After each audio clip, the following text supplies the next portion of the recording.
오늘 우리가 욥기 말씀을 볼 때 참 한 절의 이 말씀이지만 참 이 말씀을 보면 어떻습니까?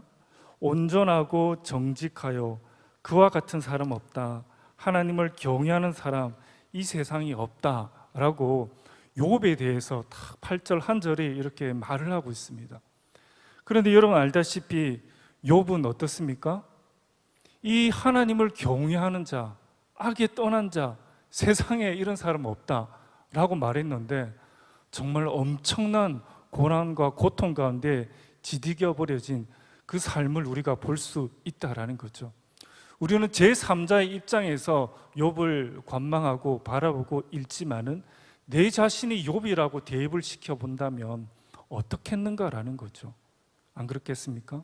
하나님을 경외하며 이 세상에 그런 사람같이 없다라고 말했는데 엄청난 고난과 고통 가운데 욥이 허덕였다라는 것입니다. 오늘 우리가 이 말씀 한번 보게 되면 과연 이런 망치를 얻어맞았을 때 욥의 상태는 어땠는가 쭉 나열하지 않습니까? 어떻게 보면 욥이 하나님을 경외하는, 또 하나님을 저주하지 않지만 그 대사 한 절마다 정말 하나님에 대한 섭섭함, 또 여호와에 대한 그런 의심 같은 것들이 짙게 묻어 있다라는 것입니다. 하나님께로 이전처럼 돌아가야 되는데 돌아가지 못한 그런 묶임들, 풀리지 않는 그런 것들이 도사리고 있다라는 거죠. 이 말씀을 오늘 우리들의 삶에 당겨오면, 우리들의 삶으로 가져오면 어떤 일이 있겠습니까? 내 개인적으로 비극적인 일, 또 고통스러운 일, 이해할 수 없는 환경과 상황들을 우리가 맞닥뜨리게 됩니다. 그랬을 때 우리가 하나님 바라보는 마음의 상태가 어떠한가라는 거죠. 욥이 징계를 받기 이전의 그 삶으로 우리가 돌아갈 수 있는가? 우리는 하나님을 어떻게 보는가라는 겁니다. 왜 하나님은 사랑하는 나의 가족을 이렇게 일찍 데려갔는가? 왜 하나님은 그 가족을 구원하지 않는가? 왜 하나님은 나에게 가까운 사람의 배신을 나는 겪게 하는가? 왜 하나님께서 나에게 꼭 필요한 것을 왜 이렇게 더뎌 주시는가? 왜 하나님은 나를 괴롭게 하고 울부짖게 하는 사람이나 문제를 왜 빨리 해결해 주시지 않는가? 라는 그 문제들이 있다라는 거죠. 그 타격을 봤을 때, 그 타격을 받았을 때 나는 하나님을 어떻게 바라보는가? 그 타격 가운데 멀리 떠나져 버린 하나님과 내가 찬양하고 기도는 드리지만 여전히 그 마음은 떠나버린 이전의 상태로 되돌릴 수 없는 그런 마음의 상태를 나는 가지고 있지 않는가라는 것을 우리는 볼 수가 있다는 거죠. 욥은 모든 인생이 겪을 수 있는 모든 비극을 종합 세트로 한꺼번에 받은 사람이다라는 것입니다. 어떻게 보면 하나님께서 욥에게 허락하신 그 축복에 더 가는, 축복을 어떻게 보면 더 이렇게 잊혀지게 만드는 그런 하나님의 파괴적인 그런 욥의 인생의 고난과 고통을 볼 수가 있다라는 거죠. 모든 재물을 다 잃었습니다. 모든 종도를 다 잃었습니다. 10명의 모든 자녀들을 다 잃어버렸습니다. 이것처럼 비극적인 일이 어디 있겠습니까? 우리가 그런 일들을 겪다고 상상을 해보죠. 상상하기조차도 싫은 거죠. 그 모든 것들을 욥은 받았다는 거죠. 그것이 부족한가? 하나님은 욥의 정술에서 온 발끝까지 종기를 잊게 하고 그 종기가 너무 가려워서 그 질그릇 조각으로 그 종기를 긁으면서 살아가야 되는 그런 모습입니다. 새 친구들이 욥을 찾아왔지만 그 형상이 너무나 엉망진창해서 그가 욥인가? 라고 알아보지 못할 그 지경에까지 이르렀다라는 것이죠. 그랬을 때 그 욥은 하나님을 어떻게 바라보는가? 우리는 욥처럼 그런 비극적인 상황 가운데 거하지 않지만 우리가 나그네 삶을 살다 보면 이런 기가 막힌 웅덩이에 빠질 때가 너무나 많다라는 거죠. 지금도 혹시 우리가 그런 상황 가운데 있을 수도 있다라는 겁니다. 그랬을 때 어땠을까? 오늘 본문의 말씀 보면 현실 부정입니다. 욥기 3장 1절에서 10절에 보면 본문에서 더라면 이런 말씀이 나옵니다. 3장 1절에서 10절에 보면 했더라면 이거 했더라면, 이런 말이 15번이나 반복되고 있습니다. 그러니까 욥은 어땠습니까? 과거에 이런 일이 이렇게 했더라면 현실에 나는 이런 고통 가운데 거하지 않을 것일 텐데 라는 이 말을 욥은 15번이나 되풀이한다는 거죠. 쉽게 말해서 한숨이죠. 쉽게 말해서 내적 고통이 너무 심한 겁니다. 이것을 내뱉어야 됩니다. 내뱉지 않으면 살 수 없으니까 계속 내뱉는 거죠. 했더라면 내가 이런 고난과 고통 가운데 거하지 않을 텐데 라면서 욥은 계속적으로 현실을 부정하는 그런 모습들을 볼 수가 있다라는 겁니다. 어떻게 보면 이런 한숨 가운데 욥은 하나님께서 내가 선택한 거, 또 내가 실수한 거, 그 모든 것들을 포함해서 반드시 하나님께서 선한 뜻으로 이루어 주실 것이야 라는 그 신뢰가 뭉개어져 버린 그런 상태라고 말할 수가 있는 거죠. 이것은 어떤 정죄가 아니고 이런 현실적인 타격을 받았을 때 나타나는 그런 현상들을 말씀해 주고 있는 것입니다. 욥은 입으로 절대로 하나님을 부정하거나 하나님을 욕하지 않았고, 그렇지만 그 마음 한 절 한 절마다 이런 아쉬움들이 배겨져 있습니다. 하나님을 신뢰하는 그 신뢰에 금이 가기 시작하는 그런 모습 또한 볼 수가 있는 것이죠. 또 욥은 또 어땠습니까? 오해를 일으켰습니다. 욥은 자신이 당하는 그 시련이 하나님의 심판이라고 오해를 했다라는 거죠. 사랑하는 성도 여러분들, 우리는 이 부분에서 많이 넘어질 수 있습니다.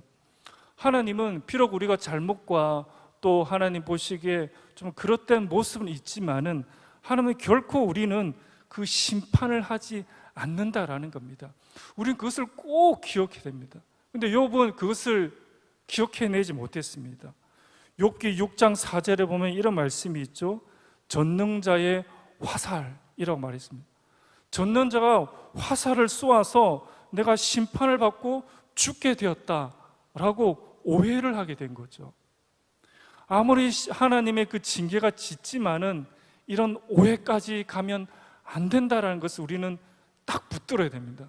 사랑하는 성도 여러분들, 하나님께서 정말 징계를 할 수 있지만 하나님을 절대로 오해하면 안 된다. 이 시련은 하나님의 극악무도한 심판이라고 절대 우리는 생각하면 안 된다라는 겁니다.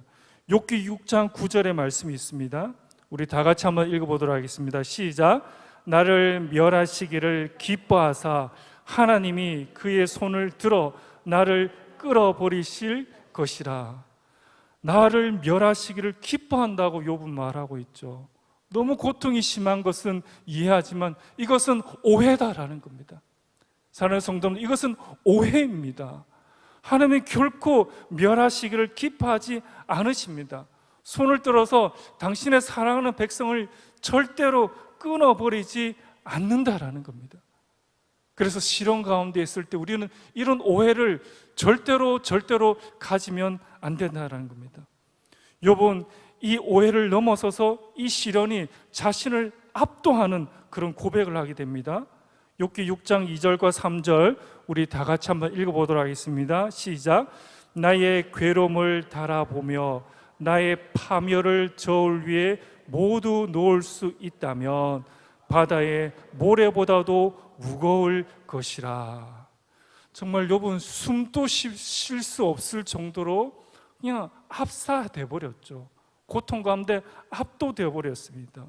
저울 위에 나의 고통을 달아볼 수 있다면 바다의 그 수많은 모래보다 무거울 것이다, 많을 것이다 라고 여호와 하나님을 오해하는 그런 모습을 우리가 볼 수가 있다라는 것입니다. 사랑하는 성도 여러분들, 지금 욥이 하나님을 오해하고 있죠. 하나님을 믿고 신뢰하고 따라가는데 잠깐 실수만 하면 하나님께서 이런 엄청난 고난과 고통을 준다라고 생각한다면 누가 과연 하나님을 믿을 수 있겠는가? 누가 과연 하나님을 신뢰할 수 있겠는가? 라는 것을 우리가 오늘 본문의 말씀을 통해서 우리들에게 말씀해 주고 있다라는 것입니다. 사랑하는 성도 여러분들, 오늘 말씀을 통해서 혹 이런 일이 있을지라도 하나님의 심판을 오해하지 말라.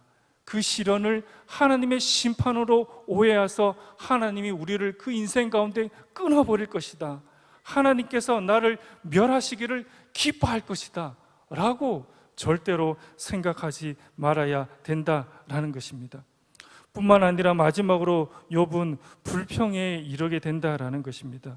이 불평은 하나님이 정말 자신에게 행한 일들 때문에 불평하는 그런 불평의 의미가 아니고, 욥기 10장의 7절에 보면 주께서는 내가 악하지 않을 줄을 하나님도 아신다라고 말씀을 하고 있습니다.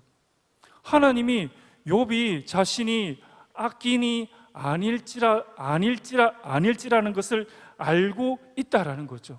그런데 왜 하나님께서 나에게 이런 엄청난 일을 하나님께서 나에게 겪게 하는가라는 거죠. 그게 욥이 하나님을 볼 때 좀 불편한 그런 마음이다라는 거죠.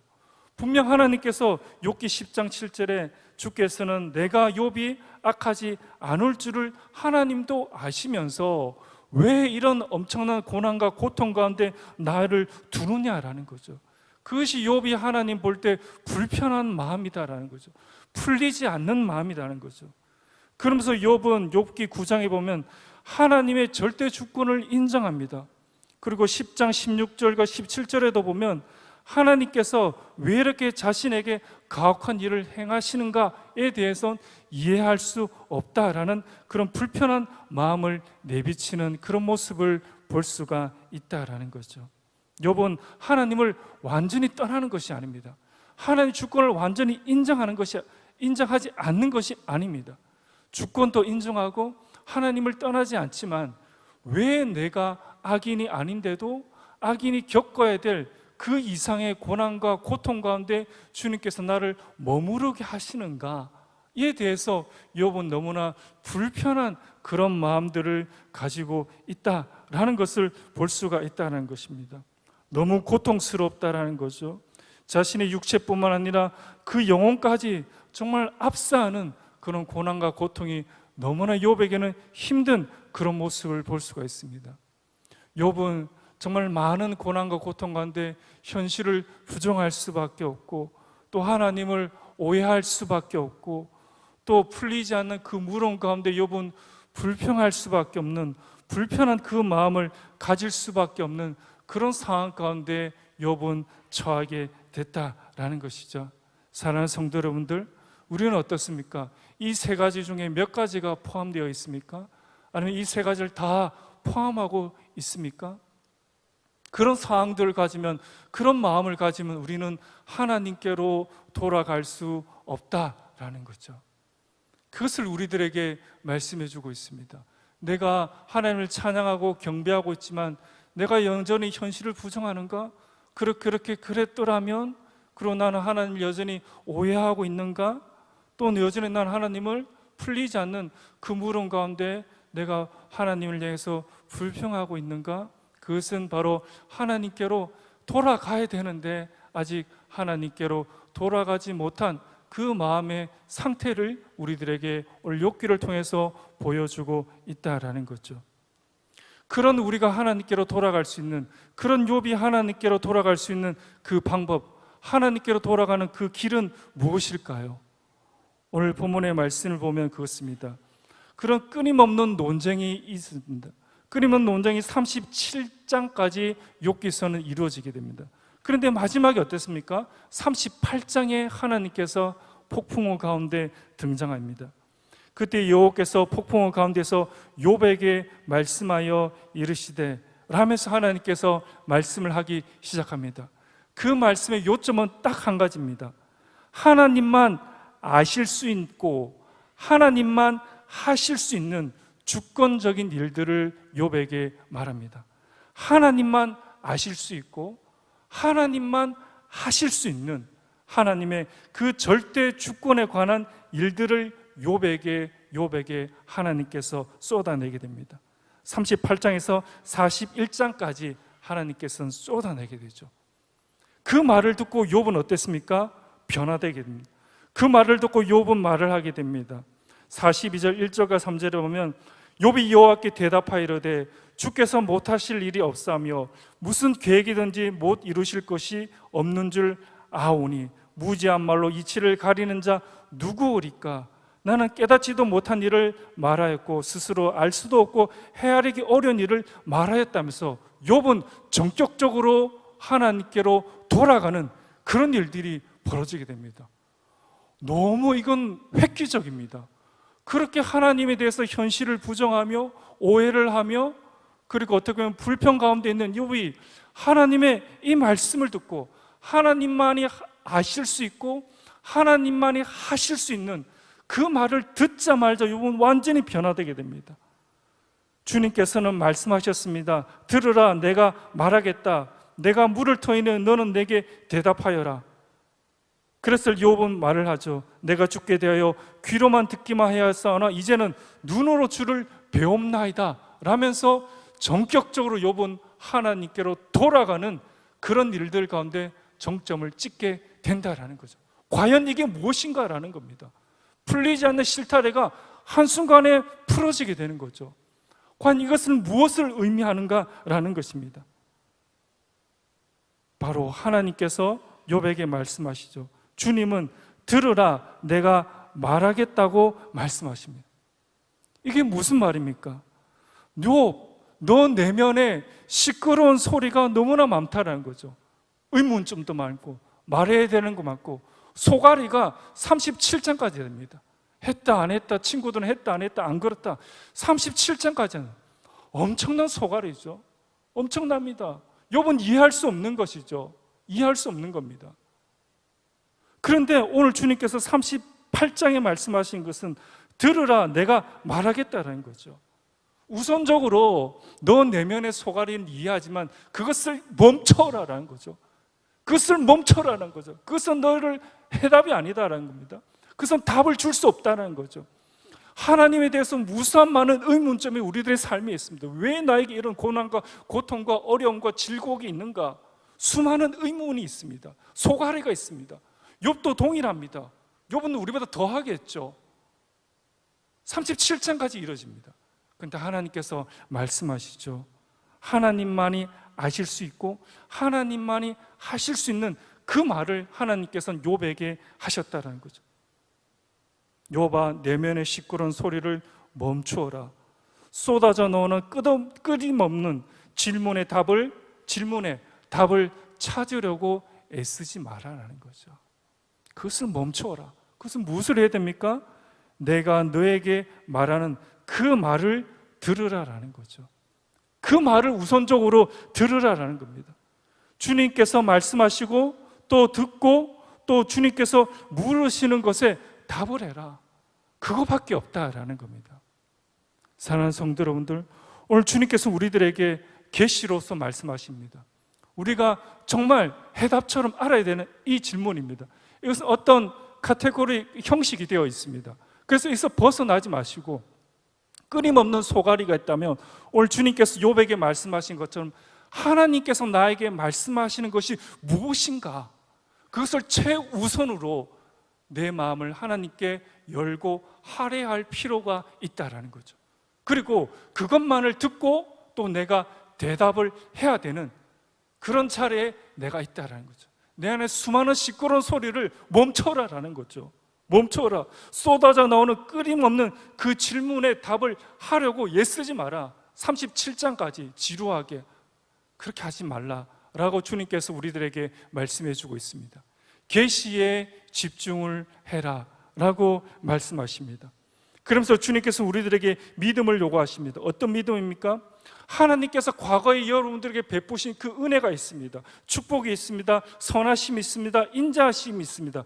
그것을 기억해라라는 거죠. 하나님께서 과거에 여러분들을 어떻게 인도하여 주셨는지, 홍해를 어떻게 건너게 하셨는지, 구름과 불기둥을 어떻게 여러분들 인도하여 주셨는지, 하늘 문을 여시고 하나님께서 어떻게 만나와 메추라기로 여러분들을 먹이셨는지, 반석에 물을 틈을 내서 어떻게 물로 하나님께서 여러분들을 먹이셨는지를 기억하라라는 거죠. 잊지 말아라는 겁니다.